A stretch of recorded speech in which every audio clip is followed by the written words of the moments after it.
Welcome everybody. Just done a beautiful tidy up in the academy, so it's all beautiful and clean. That was always a lovely thing.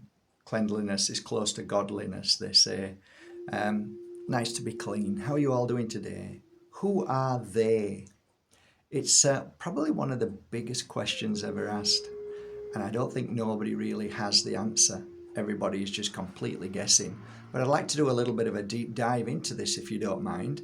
So, who are they when everybody talks about they're doing this? Is it the system? Is it one man? Is it the darkness? Is it people who have infiltrated certain groups? And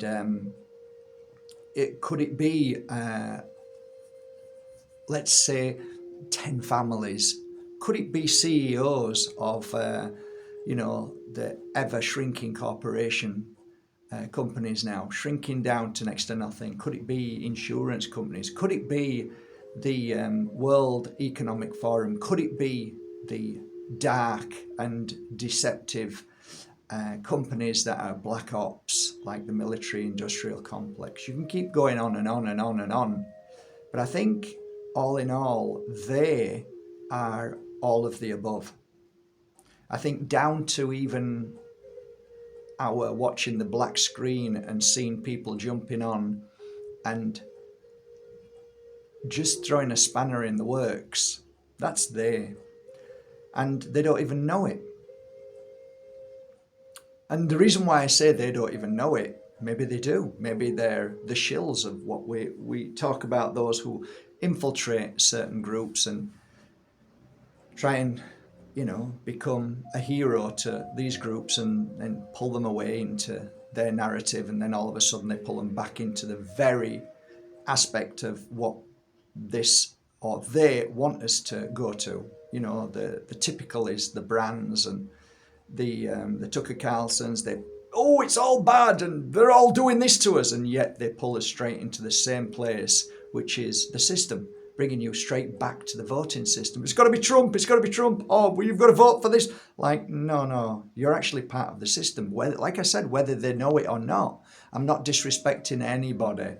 They do what they do, and I'm not calling anybody a shill. I'm not saying gatekeepers. I'm sick of all that because we've all been called gatekeepers. So whether we know it or not is really quite an interesting observation, because even myself, sometimes this morning I posted something that I thought was relevant, and I thought, well, this kind of makes sense, and maybe it's true, maybe it's not. But when I looked at it and spoke to a dear friend, Brendan, sent me a message and says, hey, this is my business. I know all about this, and there isn't a machine that does what this clickbait guy said it does. And I truly listened to this guy. I believed a lot of things he said. I researched them and thought, oh, this is real. But I think we're all susceptible to they. So maybe you are a they. Maybe I am, without even realizing sometimes. So what does that mean? I mean, have I offended you by saying that? Maybe we are tricked daily to become a they. Who are they? Maybe it's me. Maybe it's you. Maybe we are helping they, the collective. What is they?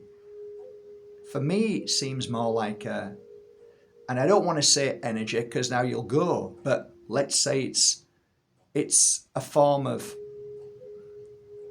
darkness that weaves its way into us because we're lazy, because we are so addicted to the black screen now, and we're so influenced by shock energy and by heroes, superheroes. Musk, superhero, So he can't be a they, surely, because he's telling me what I want to hear, because that's all what we want. We only listen to people that we feel are saying the right thing. But is that true? Is it that we're feeling, or is that we've already programmed ourselves to believe that what we believe is truth? How many times that we believed something and realized it wasn't truth? How convenient is it for us to forget that? How quick do we forget the times that we've been hoodwinked and fooled? And I guess that, humanity in itself, we're all part of the collective. I think we are. rightly or wrongly, whether we are deceivers or we just fools because we don't, we're lazy fools.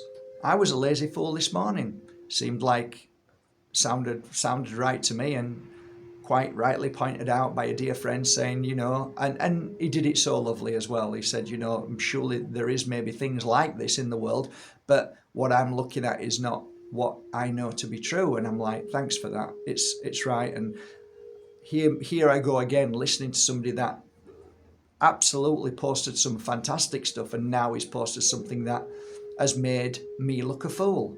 And don't you laugh, because I'm sure there's many things that you haven't.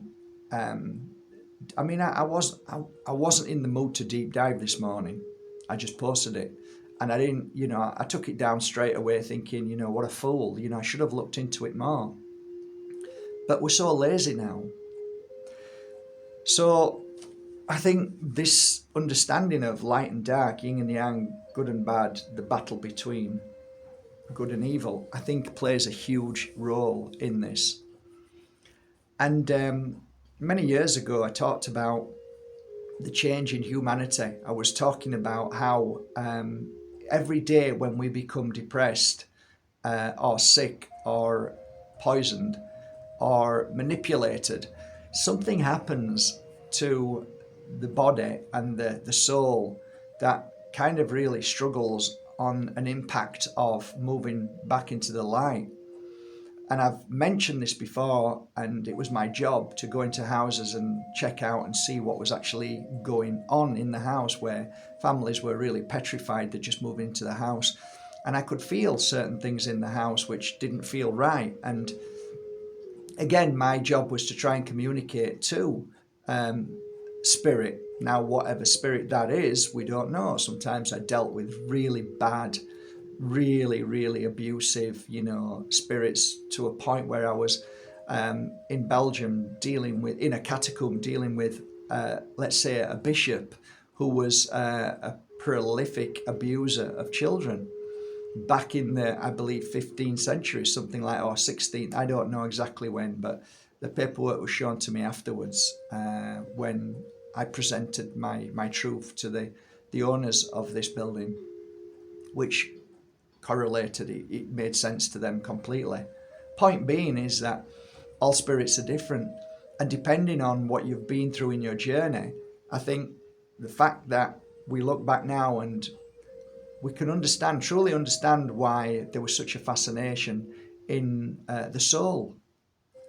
And I mentioned it on a few radio shows that back many, many, many hundreds of years ago, somebody tried to measure the weight of a soul. So they would measure they would weigh the man or woman or child before they moved into the light, before they died. And they weighed them after they died, and they found that there was, whatever it was, 0.00 of a difference. And that's when they realized that the soul had weight. I mean, there was a counter argument to that, and that is because there was breath inside the body, and when you die, you release that breath. But I actually truly believe that we have a soul. I do wholly believe that we don't die. And I do believe that there's times that we become stuck in between two worlds. So we're not really in this world, and we're not really in the spirit world. And I call it trapped spirit. And they're trapped for a reason. And I've mentioned to you before, a lot of the times that they're trapped because of what they've been through and what they've done.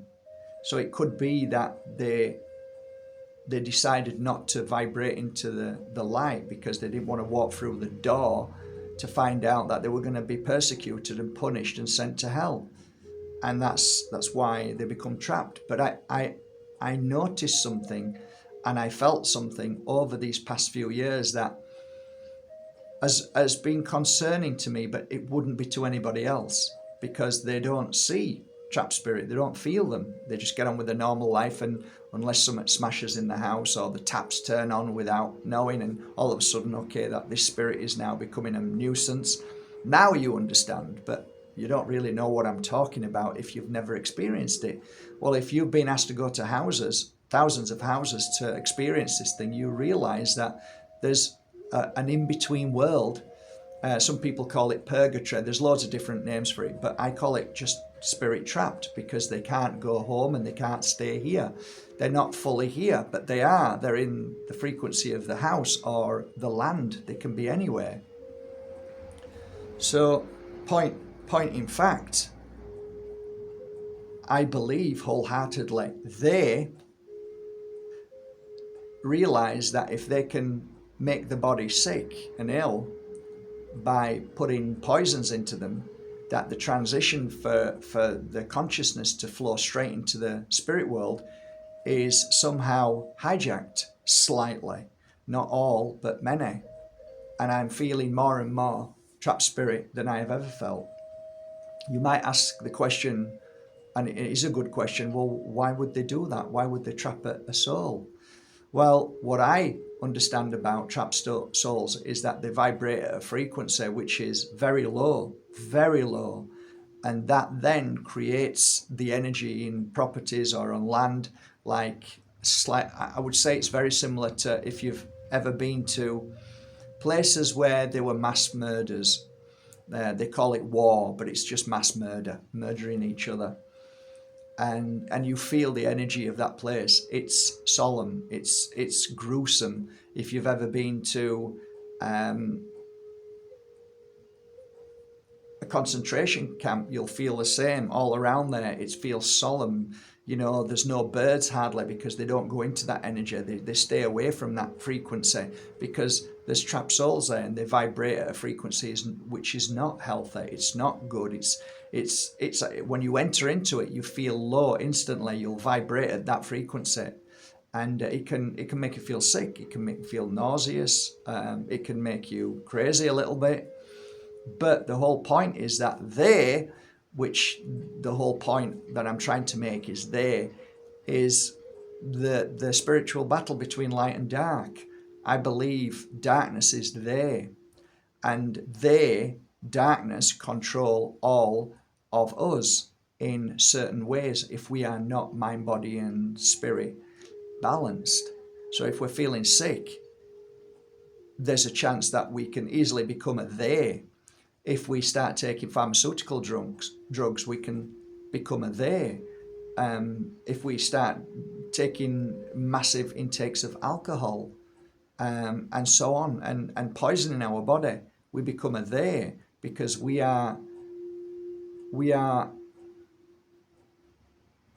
vibrate at a really low frequency when we do all of those things, and that means we're easier to manipulate. I'll give you a great example. The reason why religions knock on people's doors is because they're hoping that at least one of those doors, when it opens, that you are in the they energy, the weak energy. So you may have lost your mum, dad, brother, sister, or you may be in a depression. Then you're easier to influence. You're easily led. You're weak, so people can basically manipulate you so much easier. That's why, as a healer, we try and bring you up so you become strong, so you're not fooled by they. So, it's an interesting question. Everybody's looking for who are they, and I would say it's darkness. They is equal to darkness, in my humble opinion. And those who are weak, those who are only interested in power, those who are only interested in greed, they are the ones that are easily influenced by darkness, that then you become they become a they. And it's passed down from generation to generation. There's programs that are set purposely via father to son, to program into being the very shadow of their father, the image of the father, and so they pass it down, and then you've got monsters that reside within these bodies that I've been talking about now for a while, not so long, but for a while, because it's important that this is mentioned. So we can all easily fall when we're ill or sick or something bad has happened to us, and we can be manipulated really easily. And that's one aspect. But there's also another aspect of the consciousness, the soul that resides within these bodies. They're not all the same. We're not all from God, in the image of God. We come from different parts of the universe, and that's why you will never understand why a paedophile will always want to abuse and feed from a child. You will never understand that, because your consciousness is nothing like the consciousness or the spirit that lies within. I call them monsters, just like Monsters Inc. That was obviously a telegram to say that we are in charge of this world and this is what we do with this world. And I often get people mock and ridicule me all the time, but every now and again you'll see it pop up. Oh, guess what? We found another, 1,000 bodies. Oh, we found another 300 children's bodies. And oh yeah, it just gets passed by. Nobody listens to it. Nobody's interested. But there's a reason why children go missing all the time. There's a reason why there's thousands and thousands of people that get brought over into another country without any signatures or knowing who they are as men bringing kids across. It's easy for the monsters to feed from them then, and that's why we have wars. Wars are a perfect example of not just creating wealth for they, but it creates food for they. Food for basically when there's a war, children end up having no mums and dads. They're dead and the kids are left, and so they're swept up by they, and they take them away and never seen again. And that's how it all works. But then when we go back to the top of what we try and understand as the pyramid that everybody talks about, and I think it's darkness. I think evil is the top of the pyramid. It isn't the Rothschilds, the Rockefellers, and the Bilderbergs, and Vanguard, and the military-industrial complex. They're all just part of the jigsaw of they. So everybody wants to know who they is, because they think if they can find out who that family is, but it's everybody really. Everybody plays the part of they, like I've just explained. And some play the part far more devious than others. And some of us are just lazy some days, like today. And I was part of the they. I was the fool today. And I have to be more aware of that. But that's all part of the game, of course. They're trying to hijack everybody to make us all look fools, so nobody knows anything. And through chaos, you have control. Order out of chaos. But the black screen is definitely part of they. The creators of the black screen, whether they knew it or not, is the biggest and most dangerous weapon in this world right now. And it's watching us 24 hours a day, and it's listening to everything we say, and one day it will hold us all accountable. That I guarantee you. In maybe 10 or 20 years' time, I've not got that long left here, I don't think, in this world, and thank God for that. But my poor children, and my grandchildren, what they have to go through, which certainly feels more and more like a Orwellian state. It feels like a Hunger Games approaching, George Orwell, 1984. You've heard this all before, though, guys. But I don't think there is a they that you can pinpoint and say, okay, that's them, let's take them out. Well, you wouldn't anyway, because you're a good soul. Good souls don't want to take anybody out. Good souls don't want to hurt anybody. That's why darkness flourishes in this world, because darkness is put up onto a pedestal.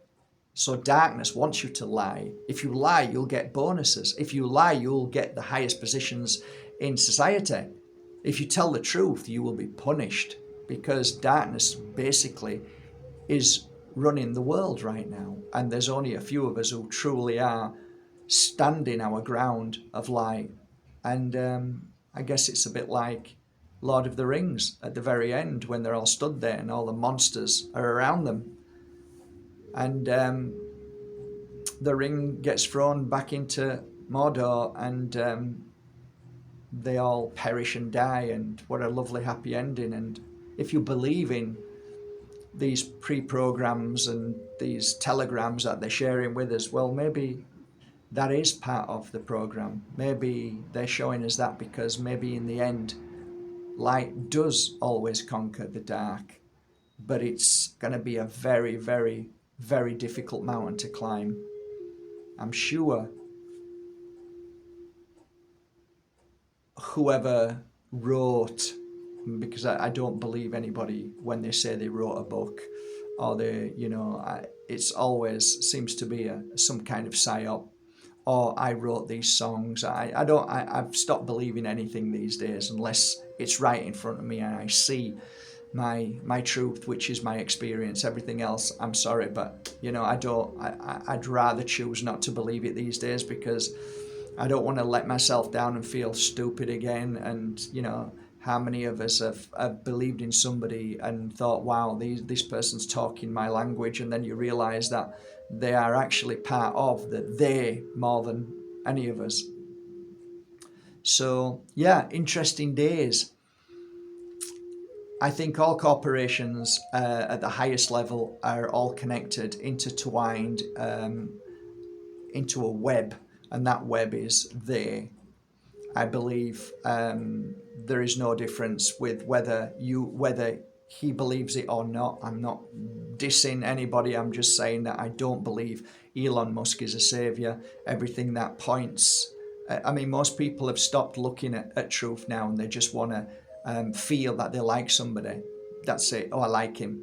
Oh, it doesn't matter. I like him. Yeah, but look what he's doing. He's implanting. You know, very soon human beings will all be implanted. And look up at the skies. Look at the thousands of satellites. Like one man can put up them satellites. You try and put a satellite up and see what happens. No. None of it makes sense. But he's our hero apparently, because he bought an app, and it's a freedom app, and it's the only place we can. It's just, to me, it's all genius. Whether he even knows it or not, whether he's being played, that to me, they're all theirs, all of them. So yeah, I think the moral of the story is to be, not to jump, not to knee jerk into something that you think is fantastic, and just stand back and just let it ride. Let that excitement or that adrenaline or that addiction ride you by. Oh, I want to post it. It's brilliant. Just ride the storm. Let it be. Let other people do that, and just see what happens, and maybe do a deep dive into that very subject. Yeah. I mean, this idea of discerning between right and wrong, yes, I do feel with all my heart, but sometimes a lot of people think they're feeling with their consciousness and their heart, and actually they're thinking with here. They're feeling with here, up here. So, some people, oh, I shouldn't have gone with him. I knew I shouldn't have gone with him. I listened to my heart and it let me down. No, actually, you listened here. You didn't listen here at all. And I think a lot of us we can't discern between these two. And that's why I say the greatest battle of all is between the heart and mind. And most of us truly follow the mind. Most of us truly believe and listen and speak to the mind. And we pay very little attention to the consciousness, the true you. And I guess that's why most of us are sick. Most of us are feeling depressed, because we're not listening to the real you. We're just listening to a computer program that's been programmed since you were a child, from your parents, from your teachers, from the black screen, from all the lies of history. And that's all you've got. And that's what you're listening to. But when you switch that off and go into your consciousness, that has never died. That lives forever. That consciousness knows everything, sees everything. But most of us just are not connected to that. And that really pisses people off, but it's true. It's very hard to connect to here. Most of us are up here 90% of the day, and we think we're here, and we're not. Sometimes you'll feel a little bit of empathy. Okay, you feel a bit of empathy. That's just a feeling. You need to get in there and listen and understand. Grief can be so easily fixed if we can go in here and listen, but we don't. We're 90% here with grief. I won't see him again. I won't see her again. This is it. It's the end, and my life's going to finish now. And like your consciousness then starts to scream and say, "Stop!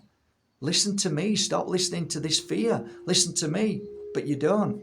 You go up here. You know, the Buddha said, "Pain is inevitable, but suffering is optional." Pain is inevitable. Suffering is optional.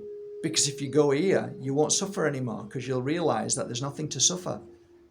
But but I have because they've just died. Yeah, but you don't need to suffer from it. Yeah, but I do. So who are you listening to? It's just food for thought. But anyway, I don't even think if you found a way to get to the top of the corporate building, the glass multi-trillion corporate building, and there's a pack of wolves in there all dressed up smart, smiling in your face as about to stab in your back, and they are there. If you took them away and put them in prison, do you think it'd stop? Do you think it's all over? It's like drug dealers. You ask any copper who puts drug dealers away, there's another 50 to take the place. So we're focused on trying to find out who they are instead of saying, well, that's always going to be there. So what do? The only thing we can do is change our world and stop feeding that world. But there's always going to be darkness in this world. There's always going to be they in this world. Who are they? They're always there.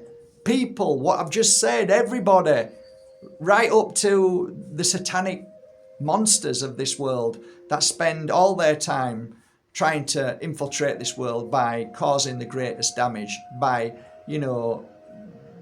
directed weapon energy, by 4+1G towers all over, by planes flying over us and spraying down lovely chemicals. Don't worry about it. We're going to block out the sun. Yeah, you're blocking out the sun. Just leave the sun alone. You've used that for a long time now. Yeah, I wonder how many people died of skin cancer before you came out with the bullshit story of sun creams. Yeah, absolute nightmare. There's nothing wrong with the sun. Look at all the people living in the Sahara. Look at all the people who live in Africa. You think they're running around with sun? Oh, but their skin's dark. Oh, shush! You're being brainwashed. Just stop it. Just stop. Just do some research. Think about it. Lotions are going into the skin and causing skin cancer. Oh, but they're not protecting nobody. And stop going into the sun when it's boiling up. Common sense. What's wrong with you? Build your protection up by naturally going into the sun for 10 minutes a day, 20 minutes a day. You build it up. You're not going to the sun, I'm only here for 1 week, so I need to get the sun on me all day, so I need, sunscreen. No, just so it's challenging. It's challenging to I know by so many teachers who say, you can take a horse to water, but you can't make them drink it. And it's true. I mean, I had one dear friend of mine who people admired and loved and said, I need your help. You need to help me. I'm not feeling well. I feel sick. I feel terrible. Like, okay, do you really want my help? Yeah, definitely. Well, okay. So he goes to the house and he opens the fridge and he throws everything into the bin and said, okay, that's all going into the bin. That is not food. You're poisoning yourself. And basically they kick him out. Get out. What are you doing? What are you doing? That's my, I thought you said you wanted help. They don't want help. Most people don't want help. People don't want to hear that. Just leave me alone. Let me do my rabbit run every day, and that's okay. And no, it's not okay. You have to. If you want to change your life, it takes sacrifice and takes strength. And most people don't want to use that energy. They want to use that energy to open the fridge and put the crap in their mouth and do all the wrong things, like going on Instagram and judging people all day long. That's nice and easy for them. That's what they want to do. Stop judging. Oh, can't do that. Gotta judge. My side, their side. Okay, well then you become a they. Have a great day. I mean it. Have a great day. Food for thought. Is that what you're doing to me now? You're judging. It's okay. Everybody judge. We're in a world of judgmentals. I've figured that out. Have you?